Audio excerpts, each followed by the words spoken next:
7 अक्टूबर को हमास ने घुसकर इजराइल में मचाई थी भयंकर तबाही। न मोसाद का इंटेलिजेंस काम आया, न आयरन डोम बन पाया रक्षक। तब किसी ने सोचा नहीं था इजराइल उतार देगा अपनी सीक्रेट यूनिट, जिसके आगे CIA और मोसाद भी भरती हैं पानी। अब हुआ बड़ा खुलासा।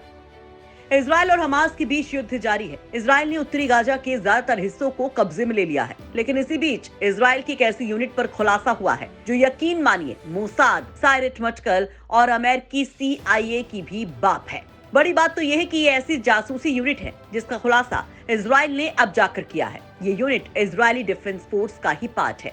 नाम है यूनिट 504। ये एक जासूसी यूनिट है जिसने हमास की असली कमर तोड़ी है। यही वो यूनिट है जिसने गाजा में घुसकर डीप पेनिट्रेट करते हुए अस्पतालों के अंदर फैले आतंकी जाल में सेंध लगाई और हमास की उस रीढ़ को तोड़ डाला, जिसका मानवता की चादर ओढ़कर इस्तेमाल कर रहा था। मतलब मीडिया के लोगों के रूप में अस्पतालों के नीचे सुरंग बनाकर और ऐसी जगहों पर जहां सैन्य ऑपरेशन नहीं हो सकते थे। लेकिन इजराइल की इस यूनिट 504 ने ऐसा जासूसी नेटवर्क फैलाया कि हमास के सारे चूहे खुद ब खुद बिल से बाहर निकल आए। तो आखिर इसने ये पूरा काम कैसे किया? और जब इजराइल की मोसाद ही सबकी बाप है तो फिर ये अब तक कहां थी? अब इसे क्यों उतारा गया?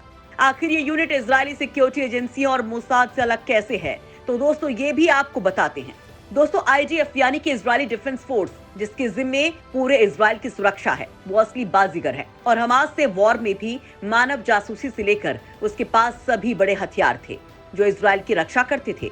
हालांकि दोस्तों 1973 में जब योम किपुर युद्ध हुआ तो इजराइल को पता चला कि इजरायली डिफेंस फोर्स की इंटेलिजेंस मिस्र और सीरिया के हमलों का पता लगाने में नाकाम रही है।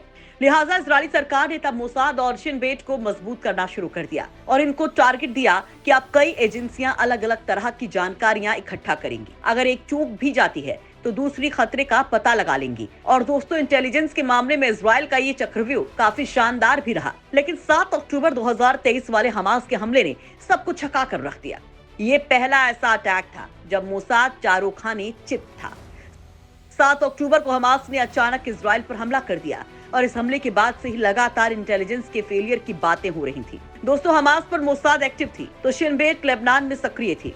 बड़ी बात तो यह है कि यूनिट 504 बड़ी ही सीक्रेटली हमास पर ध्यान लगा रही थी। लेकिन तभी इजराइल ने बड़ी चूक कर डाली, क्योंकि तब मोसाद ने अपना पूरा फोकस ईरान और इंटरनेशनल आतंकियों पर लगा दिया। तो शिन बेट को गाजा में लगा दिया गया और जिस यूनिट 504 को गाजा में लगाया हुआ था उसका पूरा काम काज शिन बेट के हवाले कर दिया गया और उसका फोकस लेबनान पर लगा दिया।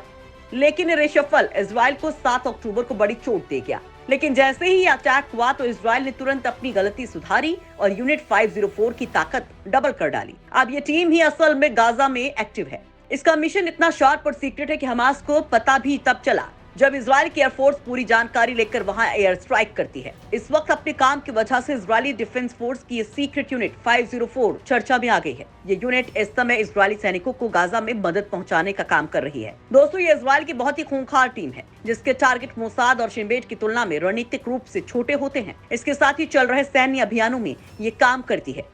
यूनिट 504 गिरफ्तार किए गए आतंकियों या उनके समर्थकों से पूछताछ कर सकती है ताकि सैनिकों को सुरक्षित आगे बढ़ने में मदद मिल सके। वहीं शिन बेट बड़े स्तर की जानकारी इकट्ठा करती है, जबकि मोसाद दुनिया के देशों में एजेंट्स के जरिए ऑपरेशन को अंजाम देती है और ज्यादातर फोकस ईरान पर रखती है।